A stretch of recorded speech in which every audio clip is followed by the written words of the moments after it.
અને બળાત્કાર કર્યા પછી આવી વિકૃતિઓ, અને એને જીવતી હળગાવે. એટલે હૈદરાબાદમાં, બેંગ્લોરમાં ક્યાં થયું? અને તારું ગુલાબ ન સ્વીકાર્યું એટલે તું એની ઉપર પેટ્રોલ છાંટીને એને હળગાવી દે, અથવા તો એના મોઢા ઉપર તું તેજાબ નાખી દે, તો તારામાં રાક્ષસમાં શું ફરક? ક્યાં વિકૃતિયા? અને વિકૃતિમાં જે અશ્લીલ કન્ટેન્ટ બધા અવેલેબલ છે ને તમારા મોબાઈલ ઉપર, ઇન્ટરનેટ ઉપર, એનો બહુ ભૂંડો ભાગ છે. ઘણીવાર લોકોની સ્વતંત્રતાની, લોકોના અધિકારની રક્ષા કરવાના બાને અમુક વસ્તુ, તમારા છોકરાઓને તમે છરીથી નથી રમવા દેતા યાર, અને એના હાથમાંથી તમે છરી ઝોંટવી લો એટલે તમે એ છોકરાના અધિકારનો, એની સ્વતંત્રતાનો ભોગ લઈ લીધો કહેવાય. એના હિત માટે છે. એમ કેટલાક 42 વર્ષના છોકરા બગડેલ, વંઠેલ, એની પાસેથી અમુક વસ્તુ ખેંચી લેવી, આંચકી લેવી, એમાં એનું કલ્યાણ છે અને જનતાનું કલ્યાણ છે. બધે ઠેકાણે સ્વતંત્રતા, યોગ્યતા વગરની સ્વતંત્રતા સ્વચ્છંદતા બની જાય છે. પાત્રતા વગર પ્રાપ્ત થયેલી સ્વતંત્રતા સ્વચ્છંદતા બની જાય છે. અને સ્વચ્છંદતા બધાને નુકસાન કરે, સમાજનું નુકસાન કરે, રાષ્ટ્રનું નુકસાન કરે, એ વ્યક્તિનું પોતાનું પણ અહિત કરે. કાં તો જેલમાં જાય, આખી જિંદગી જેલમાં સબડે, અને કાં તો પોલીસની ગોળી એન્કાઉન્ટરમાં ખતમ થાય. એમાં એનું શું કલ્યાણ થયું? એની માવું રડે, એના બાપા રડે, એની પત્ની હોય તો ઈ રડે.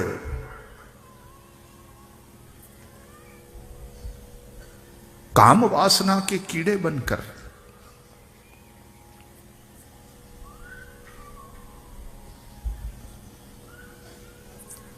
જે દેશના જટાયુ લડ્યા હોય કોઈ બેન દીકરીની આબરૂ બચાવવા માટે, એ દેશનો યુવાન જો બળાત્કાર કરે તો કેટલું અધઃપતન, આ ચારિત્રિક પતન. યાદ રાખજો, આવી બધી ઘટનાઓ માત્ર કાયદાઓથી નહીં રોકી શકાય. કાયદાઓ તો કડક કરવા જ પડશે. આપણે એના માટેની સ્પેશિયલ કોર્ટો, ન્યાયાલયો પણ બનાવવા પડશે. ત્વરિત ન્યાય પ્રાપ્ત થાય એના માટેની વ્યવસ્થા સુનિશ્ચિત કરવી પડશે. પણ માત્ર આટલી વાતથી આવી ઘટનાઓ બનતી અટકશે નહીં.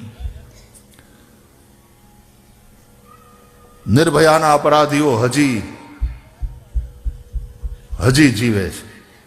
આપણી ન્યાયિક પ્રક્રિયા જે છે એને લઈને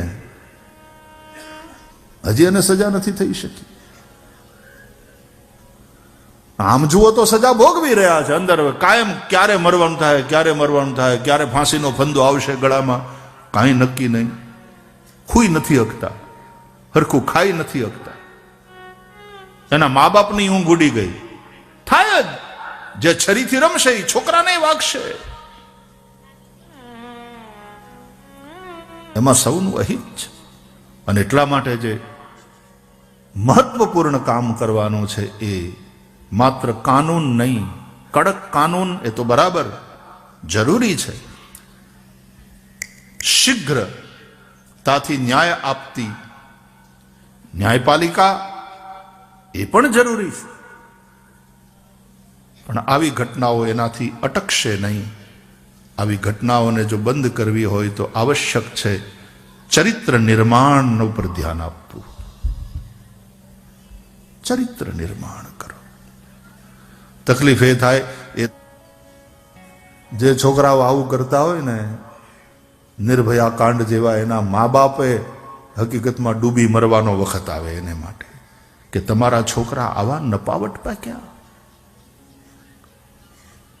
જે દેશના ગીધડા લડ્યા બીજાની આબરૂ બચાવવા માટે, એ દેશનો યુવક બળાત્કાર કરે, અને બળાત્કાર કર્યા પછી આવી વિકૃતિઓ, અને એને જીવતી હળગાવે. રાક્ષસની માથે કઈ શિંગડા નથી ઉગતા હોતા. આ વર્તમાન સમયના રાક્ષસો છે. ચરિત્ર મેં ગિરાવટ. અને એનાથી થતું મૂલ્યોનું ધોવાણ, એને જો નહીં અટકાવવામાં આવે તો ગમે એટલા કાયદા કડક બનાવશો, ગમે એટલી કોર્ટ શીઘ્ર ન્યાય આપે એવી વ્યવસ્થા સુનિશ્ચિત કરશો, તો પણ એ સોલ્યુશન નથી. ચરિત્ર નિર્માણ ઉપર ધ્યાન આપવું પડશે. સમાજે, સરકારોએ. આ કથાઓમાં ગળા ફાડી ફાડીને એટલા માટે લગાતાર બોલીએ છીએ કે ચરિત્ર નિર્માણમાં એ આમ પડી ગઈ જ ને ઇમારત તો વળી પાછી ઈટું ઉપાડીને વળી પાછા મૂકીએ છીએ, દિવાલો ચડીએ છીએ. જ્યાં એમ લાગે કે હવે એટલી બધી દિવાલ ઊંચી ચડી ગઈ છે, હવે માથે છત લેવાનો સમય આવ્યો, હવે સ્લેબ ભરવાનો વખત આવ્યો, મકાન આમ બનતું જાય છે, ત્યાં વળી કોક ગોળો આવે, ક્યાંક વળી ધમાકો થાય, વળી દિવાલો પડી જાય, વળી પાછા દેશના સાધુ સંતો ભેગા થઈ વળી પાછી ઈંટો પાછી મૂકે, પાછું ચડે.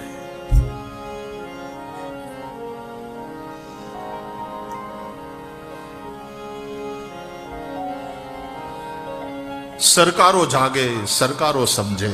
એ થઈ કે આપણા શિક્ષણ પદ્ધતિને આપણે એવી કરી નાખી. હાવ શિક્ષણ પદ્ધતિ એવી હોવી જોઈએ જ્યાં ચરિત્ર નિર્માણ થાય. કેટલી વાર કથાઓમાં ચર્ચા થઈ છે વ્યાસપીઠ ઉપરથી કે ચરિત્ર નિર્માણની આ પ્રક્રિયામાં 5 સંસ્થાઓ મહત્વપૂર્ણ ભૂમિકા અદા કરે છે. પહેલું, માતાની કુખ. માની કુખમાં, માની કોખમાં, માના પેટમાં બાળક છે, ત્યાંથી એનામાં સંસ્કાર આવવાની શરૂઆત થાય. માં શું ખાય છે, માં શું પીવે છે, માં શું વિચારે છે, માં શું વાંચે છે, એની અસર બાળક ઉપર થાય છે. એમને આપણે શિવાજીના હાલરડા નથી ગાતા. પેટમાં પોઢીને સાંભળેલી બાળ રામ લક્ષ્મણની વાત રે, રામ લક્ષ્મણની વાત. પેટમાં પોઢીને સાંભળેલી બાળ રામ લક્ષ્મણની વાત રે, રામ લક્ષ્મણની વાત. માતાજીને મુખ દે દીધી, પોઢી એની ઊંઘ દે દીધી. માતાજીને મુખ દે દીધી, પોઢી એની ઊંઘ દે દીધી.